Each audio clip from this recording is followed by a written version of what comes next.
And then, you're 26, Christian, not telling any tales out of school. The NFL writ large appears to think of a shelf life for running backs being age 30.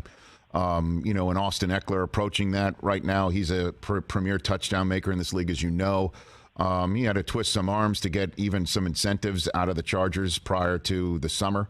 How do you view the running back position and how the league views that position, Christian? Oh, no one's asked me this question yet, but I do have opinions on it. I think when you look in history and you look at what the running back position has meant to football, they touch the ball more than anybody. And I look at guys like Emmitt Smith and Barry Sanders and some of the best to ever do it, man. And these guys played. They didn't just play a long time, but they played well for a long time.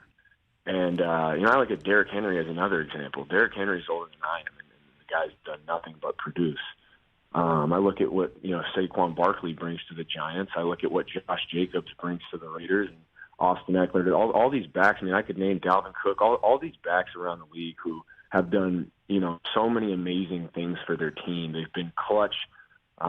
They carry the ball. They catch the ball out of the backfield. They provide multiple threats. They have to they create mismatches. They make defensive coordinators think.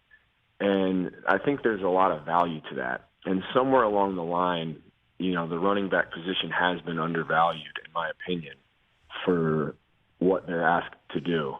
And I think there's a lot of guys that are afraid to speak up about that, for multiple reasons. But, I don't know when the value of a yard got diminished. And, I'm for everybody getting paid. I love when guys, earn money and are able to feed their families and have, life-changing, generational-changing money.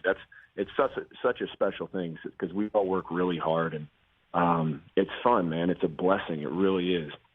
And so when I look at what, receivers make and slot receivers make around the league, and then you look at what running backs make, we're at the bottom of the list.